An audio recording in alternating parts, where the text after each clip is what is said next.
Kobaran api dan kepulan asap membumbung dari sebuah gudang kelontong di Kota Waringin Timur, Kalimantan Tengah. Kobaran api cepat membesar karena gudang berisi barang-barang mudah terbakar. Warga sekitar pabrik panik karena khawatir api merambat ke permukiman sekitar yang padat penduduk. Petugas pemadam kebakaran berjibaku untuk menjinakkan amukan api. Bahkan setelah 4 jam, upaya pemadaman belum membuahkan hasil. 3-an. Pada waktu itu api masih kecil Mas ya? Iya. Terus di dalam gudang itu apa aja Mas isinya? Barang-barang pecah belah, plastik, pancis juga ada. Petugas menerjunkan 7 mobil pemadam kebakaran. Kemudian juga alat pelindung juga tambah lagi. Satu-satunya cara kami terus-menerus melakukan pemadaman ini. Jadi memang kita menyadari bahwa bahan-bahan yang di kebakaran api ini mudah terbakar dan agak lama gitu. Jadi memang perlu kesabaran dan ini terus-menerus kami dari pemadam akan terus mengupayakan personil kami tetap standby sampai ini bisa digunakan. Kebakaran gudang kelontong merembet dan menghanguskan satu rumah kosong berkonstruksi kayu yang berada persis di sebelahnya. Sementara penyebab serta besaran nilai kerugian dari peristiwa kebakaran itu belum diketahui.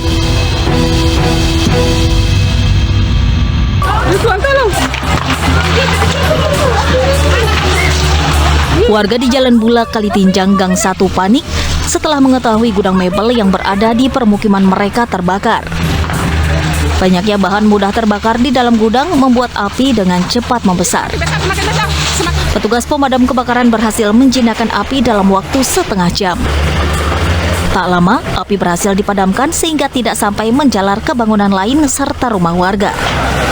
Info awalnya penyebabnya yang punya bangunan ini bakar sarang tawon ya, bakar sarang tawon, pakai minyak tanah, pakai kain gitu. Nah, dikira sudah padam. Ternyata kan masih ada tetesan-tetesan api yang itu kena kayu, kena bahan-bahan yang mudah terbakar. Akhirnya apinya sudah jadi duluan ya, apinya sudah terlanjur besar, baru laporan ke satu-satu. Kebakaran berawal dari pemilik gudang yang membakar sarang tawon di gudangnya hingga merembet ke material kayu. Petugas pemadam kebakaran Kota Surabaya mengerahkan 19 unit mobil pemadam kebakaran.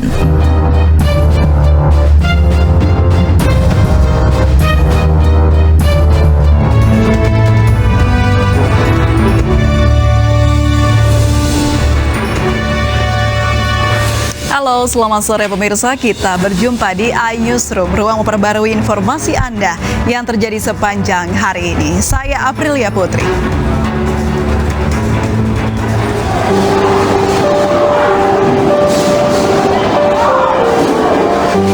Konser musik bertajuk Malam Ambyar yang digelar di rooftop Seven Sky Lipo Plaza, Yogyakarta Minggu malam berakhir ricuh. Pengunjung konser mengamuk, melempar barang-barang dan merusak sejumlah fasilitas di area konser. Selain menyebabkan sejumlah penonton terluka, insiden ini juga mengakibatkan banyak kerusakan fasilitas seperti pagar parkiran, kaca, kursi, dan lain-lain. Diduga kerusuhan terjadi lantaran adanya provokasi dari penonton yang tak bisa masuk, lantaran loket penjualan tiket telah ditutup akibat jumlah pengunjung overload atau melebihi kapasitas. Belakangan diketahui kegiatan konser musik yang digelar di lantai rooftop ini ternyata juga belum mengantongi izin dari kepolisian. Sementara panitia tidak mengantisipasi membludaknya penonton yang akan datang, terlebih dengan tarif tiket konser hanya Rp5.000.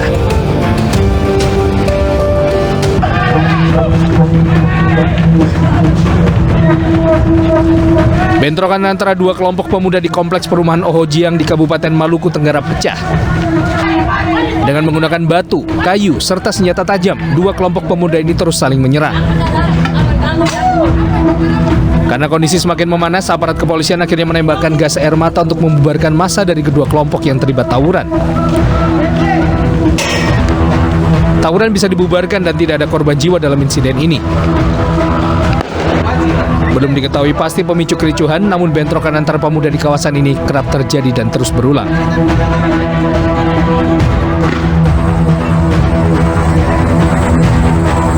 Inilah detik-detik ketika warga mengevakuasi sejoli yang tenggelam di Sungai Ciparang, Desa Sukahurip, Kecamatan Cijambe, Subang, Jawa Barat. Kedua korban dievakuasi dalam kondisi tewas setelah 30 menit tenggelam. Kedua korban merupakan warga Subang, Jawa Barat dan Kabupaten Serang, Banten. Keduanya tenggelam karena terpeleset saat akan mencuci tangan di sungai. Selanjutnya, jenazah kedua korban dibawa ke Rumah Sakit Umum Daerah Subang untuk diotopsi. Setelah otopsi rampung, kedua jenazah dikembalikan ke pihak keluarga untuk dimakamkan. Seorang bocah berusia 7 tahun warga Penjaringan, Jakarta Utara tewas lantaran tersengat aliran listrik dari sebuah lampu taman di dalam area Rusunawa, Penjaringan. Korban tersengat listrik saat sedang bermain sepak bola di lapangan yang berada di dalam rusun dan tanpa sengaja menyentuh bagian tiang lampu. Korban yang tinggal tak jauh dari lokasi rusun sempat dilarikan ke rumah sakit, namun nyawanya tak tertolong. Jajaran Polsek Penjaringan datang ke lokasi untuk mengumpulkan keterangan awal dari para saksi. Polisi kemudian memasang garis polisi di lokasi kejadian untuk kepentingan penyelidikan. Akibat kejadian ini, pihak RW setempat telah meminta kepada pengelola rusun untuk sementara memutus aliran listrik di lokasi kejadian. Sedangkan kasus ini masih dalam penyelidikan Polsek Metro Penjaringan.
Pemirsa, jutaan warga memberikan penghormatan terakhir bagi jenazah putra sulung Ridwan Kamil, Emeril Khan Mumtaz atau Eril, menuju pemakaman di Cimaung, Kabupaten Bandung Barat.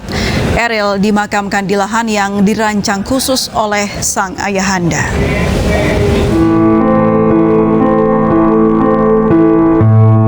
Iring-iringan kendaraan yang membawa jenazah Emeril Khan Mumtaz atau Eril berjalan perlahan menjelang tiba di pemakaman di Kecamatan Cimaung, Kabupaten Bandung, Jawa Barat.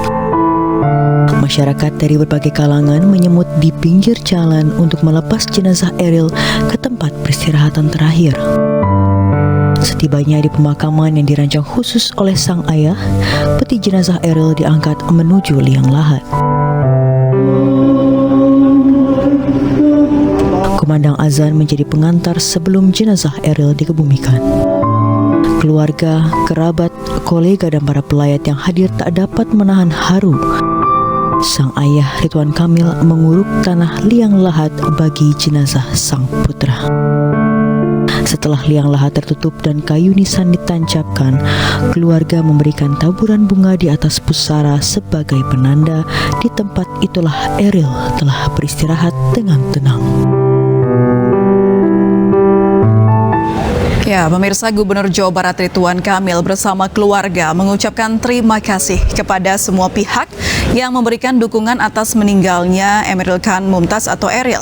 Sebagai orang tua, Ridwan Kamil menyatakan ikhlas melepas kepergian Eril.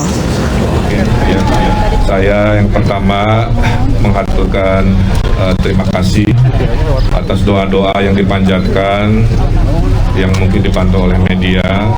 Saya saksikan berjuta-juta, sangat luar biasa. Kedatangan kami ke sini pun ingin diiringi oleh doa dan dukungan dari masyarakat. Oleh karenanya kami ucapkan terima kasih khususnya yang pertama kepada Bapak Presiden Jokowi yang sudah sangat begitu membantu, Bapak Wakil Presiden, para menteri kabinet khususnya Menteri Luar Negeri melalui KBRI Swissnya yang sangat luar biasa menemani kami dalam proses pencarian Eril, kepolisian di sana, dan saya sampaikan tentunya terima kasih yang tidak bisa saya sebutkan satu persatu. Yang kedua, kami memohon maaf ya kalau selama 12 hari ada hal-hal yang kurang berkenan, ada hal-hal yang tidak nyaman.